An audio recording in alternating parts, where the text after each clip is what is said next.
Welcome to Once Upon a Time Originals, where you can be enchanted by familiar and unfamiliar fairy tales in their original form. Today you will hear The Pea Test, a fairy tale by the brothers Grimm. Once upon a time there was a king who had an only son who wanted to marry and asked his father for a wife. "Your wish shall be granted, my son," said the king, "but you will have to take a princess, and there is one close at hand. In the meantime, I will let it be known, and perhaps one will come from afar." So an open letter went out, and it was not long before enough princesses came forward. One came almost every day, but when they asked about her birth and parentage, it turned out that she was not a princess, and she had to leave without having achieved anything. "If things go on like this," said the prince, "I shall end up with no wife at all." "Calm yourself, my son," said the queen. "Before you know it, there will be one. Happiness is often at the door, you only have to open it." It was just as the queen had said. Soon afterwards, on a stormy evening when the wind and rain were beating at the window, there was a violent knocking at the gate of the royal palace. The servants opened it, and a beautiful girl entered, demanding to be brought before the king at once. The king was astonished at the lateness of the visit, and asked her whence she came, who she was, and what she desired. "I have come from afar," she replied, "and I am the daughter of a mighty king. When your announcement of your son's portrait reached my father's kingdom, I felt a strong love for him, and immediately set out to become his wife." "That seems a bit dubious to me," said the king, "and you don't look like a princess at all.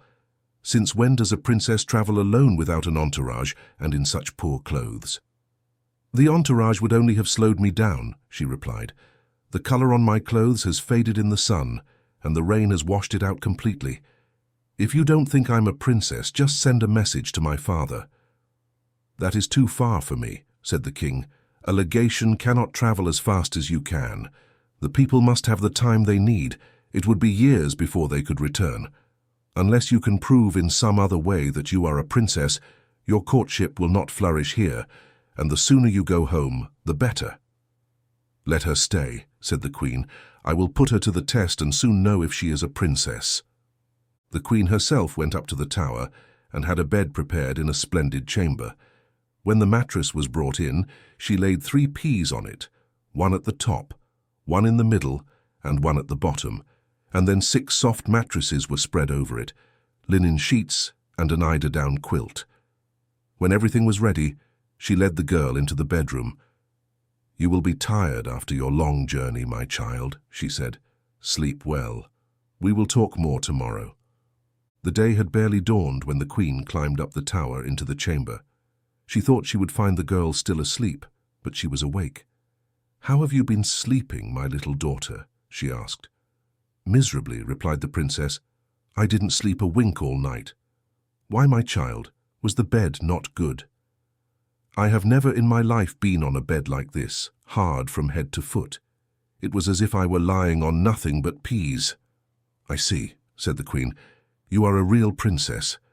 I will send you royal clothes, pearls and jewels. Dress yourself like a bride. We will celebrate the wedding today."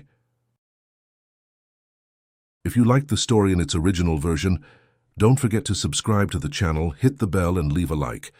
Thank you, and see you next time on Once Upon a Time Originals.